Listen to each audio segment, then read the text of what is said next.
오늘 설교는 하나님 아버지의 마음이 어떠한가? 우리를 향한 하나님 아버지의 마음이 어떠한가?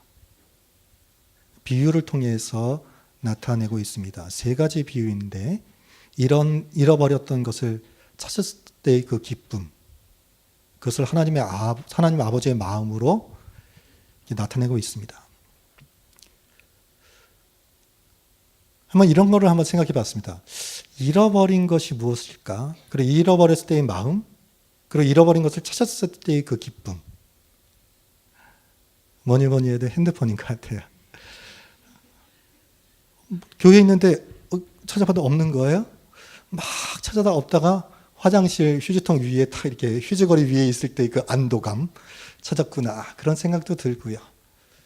그리고 교회에 왔는데 찾아도 없는 거예요. 집에 있겠거니 하지만 불안하잖아요. 집에 갔을 때 탁 있었던 것을 봤을 때 그 안도감. 그리고 제가 교회에 있다 보면 핸드폰 두고 가신 분들이 많아요. 딱 보면 부재중 전화가 10명 통과되어 있어요. 휴대폰을 잃어버렸을 때 그 순간 놀라잖아요. 또 그 고가 핸드폰이면 더더욱 그렇습니다. 제가 이게 두 아들이 있는데 첫째 아들은 핸드폰을 초등학교 6학년 때 줬고요. 둘째 아들이 초등학교 5학년 때 줬어요. 6학년 때 형은 6학년 때 또 시간이 지났으니까 5학년 때 줬더니 그렇게 좋아요. 간절히 받았던 거를 핸드폰 하니까 그렇게 애지중지하는데 놀러 갔었는데 계단에서 친구인지 누가 손을 탁 쳤대요. 핸드폰이 날아가가지고 이 계단을 굴른 거예요. 그러니까 와장창창 부서진 거죠. 그 초등학교 5학년 애가 그걸 보고 승주가 들으니까 땅에 주저앉고 대성통곡을 하더래요. 으아! 그게 박살이 났으니까요. 와. 그러니까 너무나 소중하게 얻은 건데 그게 한순간 박살이 났다고 생각하니까 가슴이 미어지는 거죠. 집에 와서도 우는 거예요, 그냥. 그래서 이게 그래 액정을 갈아줄게. 그래가지고 정품은 아니고요. 이렇게 액정을 갈아줬더니 그래도 그냥 위안이 됐나 봐요. 이렇게 소중한 걸 잃어버렸을 때 그 고통, 아픔.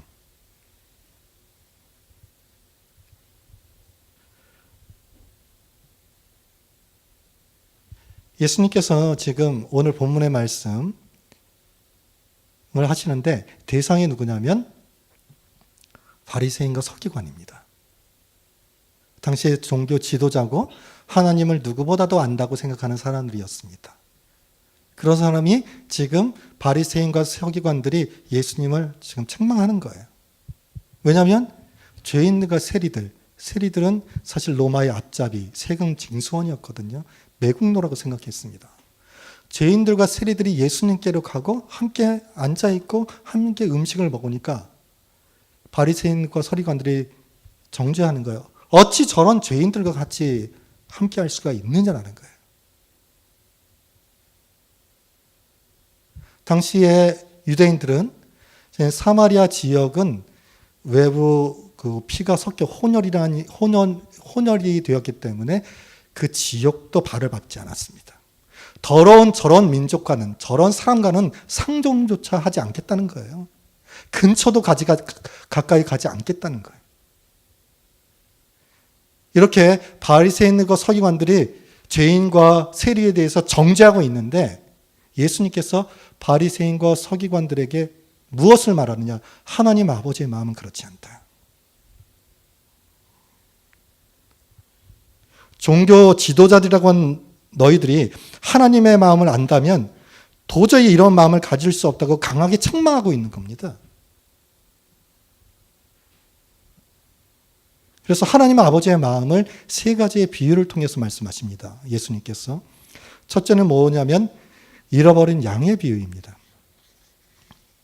목동이 있는데 양이 100마리입니다. 근데 그 한 마리를 잃어버렸습니다. 이랬을 때에 이 목동은 이렇게 생각합니다. 한 마리가 없어졌으니까 지금 99마리 있으니까 죽었겠지. 늑대가 잡아갔겠지. 이미 죽었겠지 생각하고 찾지 않는 게 아닙니다. 양 99마리를 들에 버려두고 그 한 마리를 찾아 나섭니다.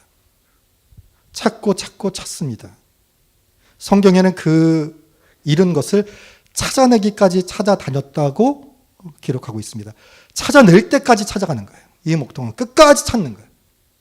제가 생각할 때 이 목동은 이 양의 사체를 발견하기 전까지 계속 찾는 거예요. 늑대에 먹혔다면 그 죽은 시체를 보기 전까지 찾는 거예요. 그리고 이 목동은 양이 100마리예요. 근데 없어진 거 어떻게 알았을까요? 100마리 하나 둘 셋 야야 가만히 있어 움직이지 마. 이 양들은 그렇게 하는 게 아니잖아요. 100마리인데 어떻게 셉니까? 근데 이 목동은 딱 아는 거야. 쫙 보니까 순둥이가 없어졌어요. 다 아는 거예요. 이 100마리를. 쫙 보면 아는 거예요. 일일이 수를 셀 필요가 없는 거예요. 그래서 순둥이가 없어졌어요. 이 순둥이를 찾아다니는 거예요. 끝까지 찾을 때까지, 죽은 사체를 찾을 때까지 포기하지 않습니다. 근데 그 잃어버린 양 한 마리를 딱 찾은 거예요. 엄청난 기쁨이 있는 거예요. 찾고 왜? 그 양 한 마리는 너무나 소중한 거였기 때문에. 그래서 이 양을 메고 제가 볼 때는 춤을 치면서 오는 거예요. 덩실덩실. 이렇게 말할 수도 있겠지. 야, 너 여기 왜 있었어? 그래, 내 말 들으라 그랬지. 이렇게 책망하지만 너무나 기쁜 거예요. 얼마나 기쁘면 성경에 뭐라 하느냐? 잔치를 합니다. 그것이 하나님 아버지의 마음이다. 한 영혼이 회개하고 돌아오면 의인 99으로 하는 기쁨보다 더 크다. 이것이 하나님의 아버지의 마음이다. 두 번째, 잃어버린 드라크마 비유입니다. 드라크마는 은전입니다. 은전. 은으로 되어 있는 화폐입니다. 가치는 일반 노동자의 하루 품삯입니다. 그러니까 그렇게 적지는 않죠.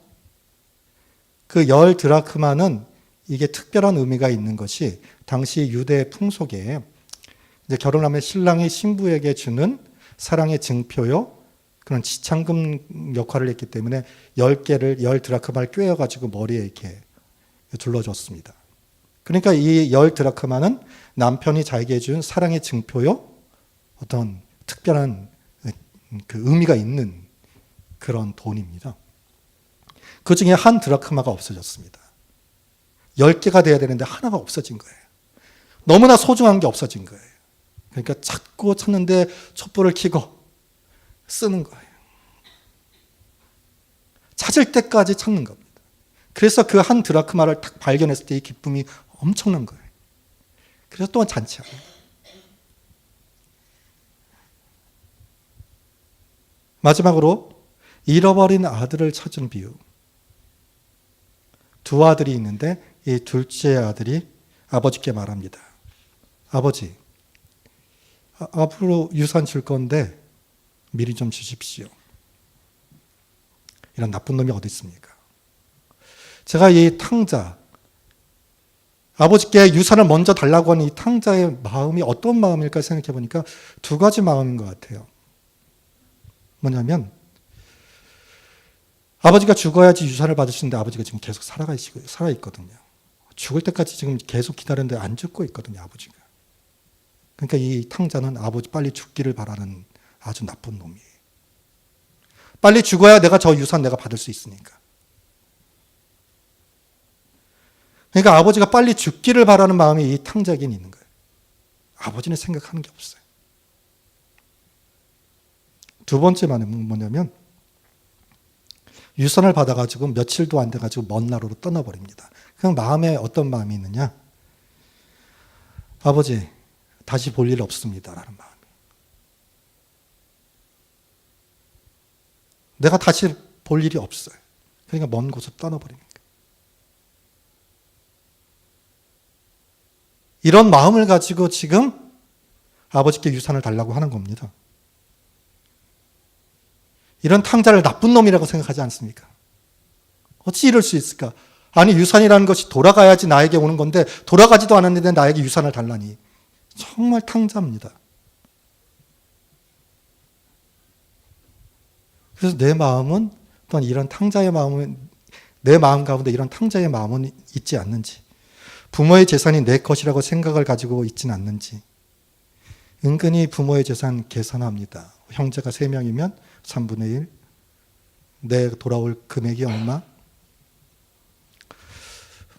자, 이런 얘기를 들었습니다. 어떤 얘기냐면 시골에 부모가 계신데 이 시골 부모가 집이 너무 오래됐던 거예요. 그래가지고 땅을 좀 팔아가지고 집을 좀 새로 지으려고 했대요. 너무 불편하니까. 너무 옛날 집이라 가지고 너무 불편하니까 이 부모들이, 여러분, 시골 사람이 땅을 팔한다는 것은 굉장히 어려운 겁니다. 근데 집이 너무 힘드니까 그거라도 팔아가지고 집을 하나 지으려고 한 거예요. 너무 힘드니까 그 부모가. 그런데 아들이 이렇게 얘기했대. 땅을 왜 팔아요? 땅을 왜 파냐는 거예요, 땅을. 그래서 아들이 땅을 팔지 못하게 해가지고 그 힘든 집에서 계속 산다는 거예요. 아니, 그 아들이 땅을 못 팔게 하고 자기가 해가지고 집을 지어드리면 괜찮겠는데 그냥 못 팔게 하는 거예요.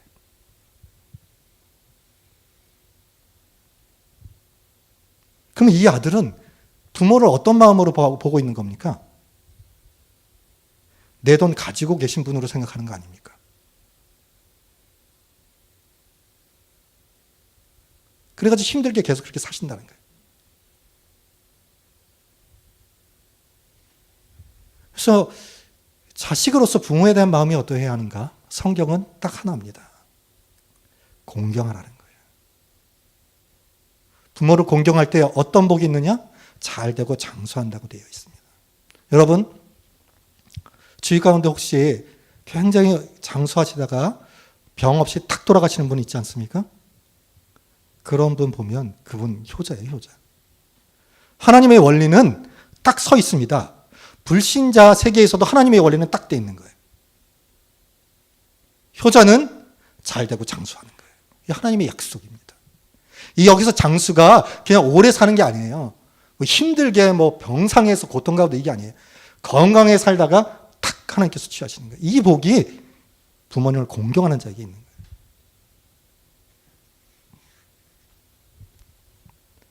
오늘 본문의 이 탕자도 너무 탕자입니다. 그런데 이 아들이 아버지께 돌아가시지 않았는데 유산을 달라고 하는데 이 아버지가 아무 말 없이 주는 거예요. 아는 거거든요, 이 아들을. 그리고 제가 생각할 때 이 아버지는 큰 그림이 있지 않았을까. 아마 돈을 유산을 주면 다 쓸 거를 알았을 거예요. 왜 모르겠어요. 딱 보면 자식 아는 걸. 그런데 그걸 통해서 변화될 거를 기대하고 준 거예요. 이미 그 돈은 다 없어질 거 알은 거예요, 이 아버지는.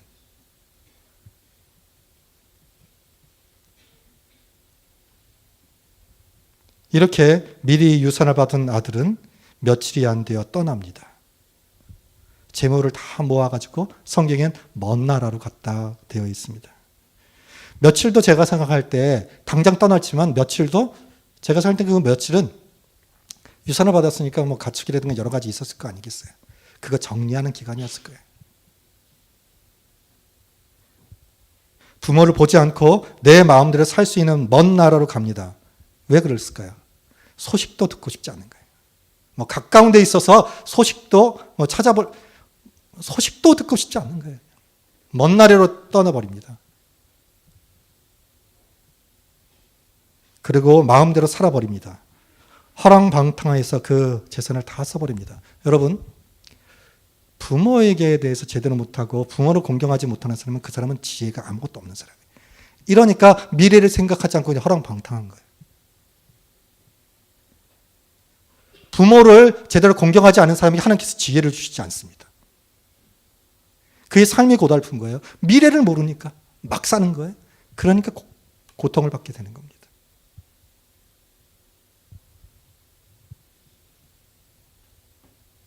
다 써버렸습니다. 가진 물질을 다 써버리니까 어떻게 되느냐, 성경에 홀로 남습니다. 돈이 있으면 사람들이 모입니다. 근데 돈이 없어지면 다 떠납니다. 홀로 남았는데 얼마나 홀로 남았느냐? 돼지와 같이 함께 있는 그런 상황까지 몰립니다. 당시 유대인은 돼지를 치지 않습니다. 왜냐하면 돼지는 이제 부정한 거기 때문에 돼지고기를 먹지 않습니다. 그래서 유대인들은 돼지를 치지 않습니다. 근데 이 유대인인데 얼마나 상황이 안 좋았으면 돼지를 치는 거예요. 다 떠나고 자기 주위에는 돼지만 있는 거예요.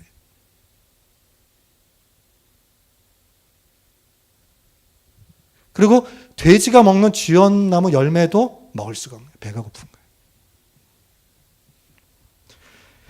그래서 유대인으로서 돼지를 치지 않는데 그 자존심까지 버려서 그렇게 살려고 했는데 먹을 것이 없는 거예요. 이렇게 되니까 어떻게 되느냐. 이 탕자가 이런 자리까지 내려가니까 정신이 딱 드는 거예요. 정신이 드는 거예요. 여러분이 낮고 쭉 내려가잖아요. 그럼 그때 정신이 탁 들어요. 현실이 보이고요. 과거에 내가 잘못된 것들이 보이고 앞으로 내가 어떻게 해야 할 것이 딱 그때 보이는 거예요. 정신이 드는 거예요. 이 탕자가 정신이 듭니다. 정신이 드니 자신의 모습이 보입니다. 그리고 나를 가장 사랑하시는 분이 보이는 거예요. 아버지입니다. 차마 아들로서는 아버지께 갈 수 없으니까 종으로 있겠다는 생각으로 무거운 발걸음을 디딛습니다. 나를 나무라고 쫓아내더라도 아무 말 할 수 없지만 그 길밖에 없다는 생각으로 돌아갑니다. 이렇게 돌아가는데 이 탕자가 생각했던 것과는 너무나 다른 모습을 이제 보게 됩니다. 첫째로 거리가 먼데 아버지는 나를 기다리고 있으셨습니다. 아버지는 언제 오나 기다린 거예요. 어제나 오늘이나 내일도 계속 그 아들을 잃어버린 그 아들을 기다렸습니다. 제가 생각할 때에 그 아버지는 한쪽 방향만 봤을 거예요. 아들이 돌아올 수 있는 그 길의 그 방향. 다른 데 볼 필요 없는 거예요. 저 길로 아들이 올 터인데 저 길만 보는 거예요. 아버지는. 아버지 시선은 한 곳만 고정되어 있는 거예요. 아들이 돌아올 그 길, 그 방향. 계속 그것만 보고 있는 거예요. 그 자식 입장에서는 놀라는 거죠. 아버지가 나 같은 자를 기다리셨는가? 나 같은 자를 저렇게 찾으셨는가? 그리고 두 번째는 돼지를 쳤던 더러운 몸인데 아버지는 개의치 않습니다. 그를 보고 측인히 여기며 달려가서 목을 안고 입을 맞춥니다. 얼마나 돼지 냄새가 났겠어요. 몰골이 상관하지 않는 거예요. 그냥 끌어안는 거예요. 보통 사람은 가까이 하지도 않을 거예요. 아마 냄새 난다고. 끌어안는 거예요. 목을 끌어안고 입을 맞추는 거예요. 왜 아들이니까. 그런 게 아무 이유가 되지 않는 거예요. 그리고 아버지는 제일 좋은 옷을 입히고 손에 가락지를 끼우고 발에 신을 신깁니다. 그리고 살찐 송아지를 잡아서 잔치를 하는 겁니다. 아버지는 다른 거 다 필요 없습니다. 집 나간 아들이 돌아왔습니다. 죽지나 않았나 걱정했는데 죽지 않고 돌아온 그것이 너무나 고마운 거예요. 잔치를 하니까 이럴 수 있지 않습니까? 동네 사람들이 이렇게 했을 거예요. 야, 저 탕자, 저 못된 놈이 유산을 먼저 가져가지고 간 놈이 적골로 돌아왔네? 정말 나쁜 놈이야. 그리고 어떻게 뻔뻔하게 저렇게 돌아올 수 있을까? 이렇게 수군거렸던 사람들 많을 거예요. 그 아버지의 귀가 들렸을 거예요. 그러나 그 아버지는 상관하지 않아요. 어떤 말을 해도 상관하지 않아요. 왜? 지금 아들이 돌아왔어요. 그것만 다 되는 거예요.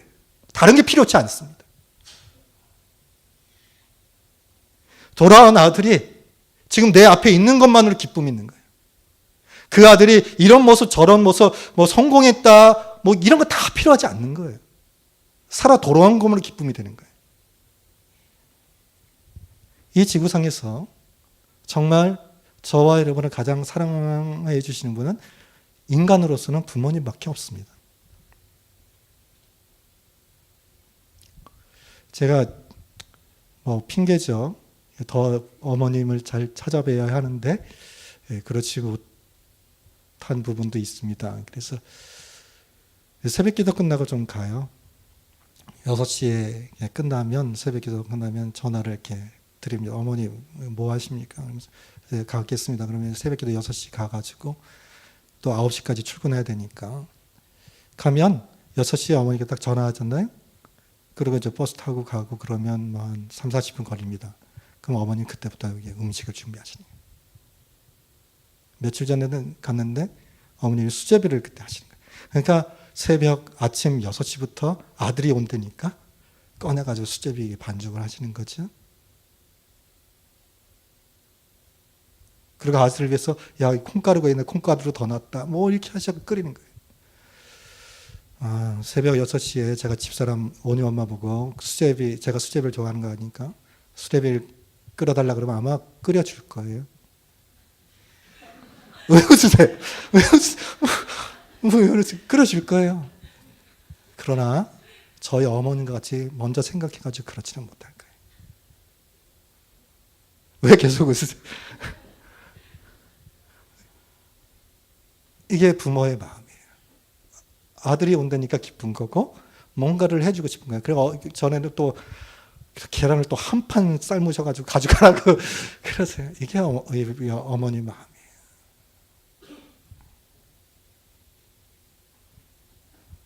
그리고 여러분이 힘들 때 있잖아요. 부모님을 찾아뵈면 힘이 납니다. 왜냐하면 나를 가장 사랑하시는 분이기 때문이에요. 얼굴만 보면 힘이 나는 거예요. 무한한 사랑을 베푸시는 분이니까. 이 세상에 그러한 사랑을 줄 사람은 없어요. 제가 예전에 온유를 이제 엄하게 요즘에는 뭐 제가 온유에 대해서 책망하고 그런 건 없습니다. 초등학교 때 굉장히 좀 엄하게 해서 말을 안 듣게 나가 그랬습니다. 그럼 가방을 해가지고 또 나가. 고개를 숙이고 나가는 거죠, 온유가. 제가 어떻게 했겠습니까? 제가 뒤에 몰래 이렇게 쫓아갔어요. 왜냐하면 장모님이 여기 있으니까 글로 갈 거라고 생각했으니까 혹시라도 다른 데로 갈까봐 몰래 이렇게 뒤를 쫓아가죠. 이게 부모의 마음이에요.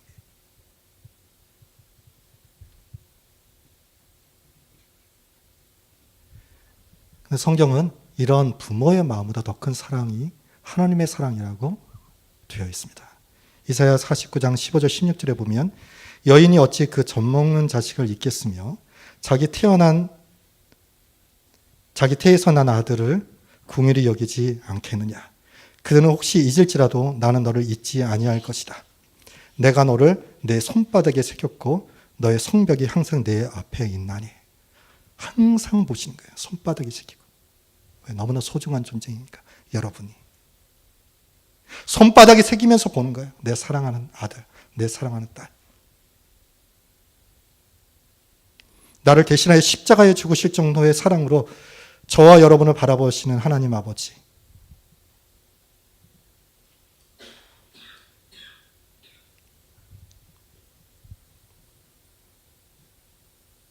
오늘 탕자, 자식이기 때문에 자꾸 찾는 거예요.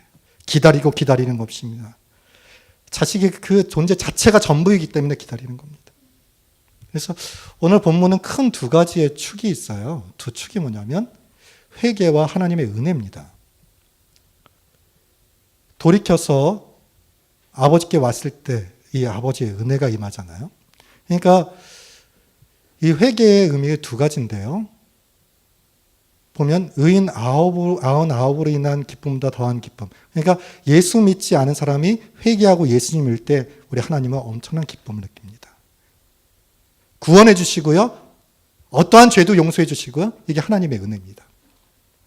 근데 두 번째 좀 넓게 생각한다면 이 회개가 예수 믿지만 내가 하나님을 떠난 그 사람이 다시 돌이켰을 때 하나님께서는 기뻐하시고 은혜를 베푸십니다.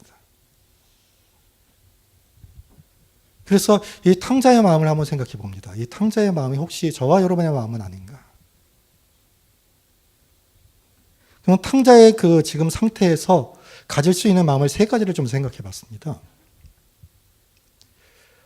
아버지께 살아계신 내 유산을 달라고 해가지고 먼 나라로 가서 허랑방탕하게 다 쓰고 지금 돼지와 함께 있는 이 처절한 모습, 가장 밑바닥의 모습, 무엇을 생각했을까? 첫째는 이 탕자는 죽고 싶은 마음이 있었을 겁니다. 죽어버리고 싶다. 두 번째로는 삶을 죽지는 못하더라도 겁나서 그냥 삶을 포기하고 싶은 생각이 들었을 것이고, 세 번째로는 자기 정죄가 얼마나 많았겠습니까? 어떻게 인간으로서 내가 진짜 못할 짓을 했다. 아버지에게 너무나 큰 죄를 졌다.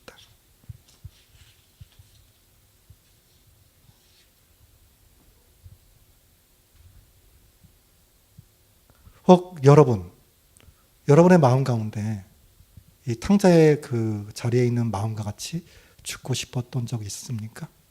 내가 비록 예수를 믿지만 죽고 싶다. 두 번째로 그냥 다 포기해버리고 싶다. 남편을 포기해버리고 싶고, 아내를 포기해버리고 싶고, 자녀를 포기해버리고 싶고, 내 지금 이 삶을 다 포기해버리고 싶은 마음 있지 않았습니까? 그 자리가 탕자의 자리 아닙니까? 탕자의 마음의 자리. 그리고 너무나 정죄감이 있는 거야. 내가 예수 믿는데 어찌 이런 죄를 지어서 하나님 배울 그런 낯이 없는 거야. 너무나 정죄감이 드는 거예요. 어찌 내가 이런 죄를 졌을까? 탕자의 마음의 자리는 이런 세 가지의 자리예요. 죽고 싶고, 포기하고 싶고, 정죄감이 있는 자리. 혹시 여러분이 그런 마음이 있었다면 그 마음은 탕자의 자리죠. 그럼 어디로 돌아가야 합니까? 아버지께로 돌아가야 되는 거죠. 그냥 가면 되는 겁니다. 이런 내 마음 그대로 하나님께로 가면 하나님께서 맞아주시고 기뻐해 주십니다. 정말 날 위한 날 기쁨으로 맞아주시는가? 나를 품어주시는가? 나를 이해해 주시는가? 이렇게 걱정할 필요가 없다는 것입니다. 나의 모든 것을 아시고 받으시고 함께 하시는 하나님이십니다. 뭐 다른 것이 필요 없습니다. 그래서 하나님께 갈 때는요, 다른 게 필요한 게 없어요. 이렇게 하면 됩니다. 하나님 아버지, 죄송합니다.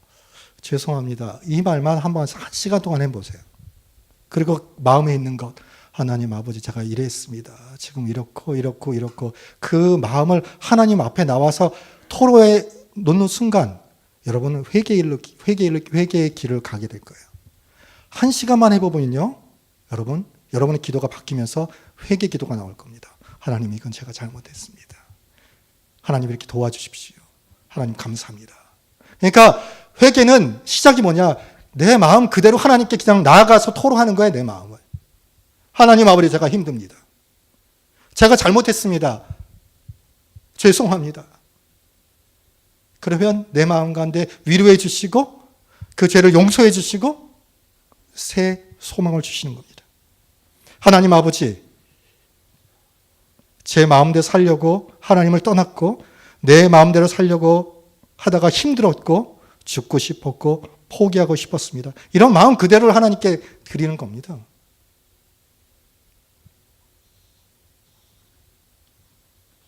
그럴 때 하나님께서 내 마음을 받아주시고 내 마음을 안아주십니다. 나 같은 사람도 받아주실 수 있을까 생각할 필요 없습니다. 하나님께서는 온 그 자체, 그것을 기뻐하십니다. 저는 이런 생각을 해봤습니다. 우리의 삶의 승리가 어디 있을까? 우리의 삶의 기쁨이 어디 있을까? 삶의 의미가 어디 있을까? 내 삶의 문제 해결이 어디 있을까? 저는 이게 딱 하나면 다 해결된다고 생각해요. 저와 여러분을 향한 하나님 아버지의 마음을 아는 순간 이 모든 건 다 해결됩니다. 하나님 아버지의 마음만 알면 다 끝나는 겁니다. 모든 문제, 모든 의문, 모든 바램은 그 안에 다 있습니다. 하나님 아버지의 마음을 경험하고 알면 모든 것을 그것들이 녹입니다. 근심, 걱정, 두려움을 녹입니다. 답답함, 좌절, 열등감을 녹입니다. 그리고 그 안에 평안이, 기쁨이, 참 만족이 있게 되는 것입니다.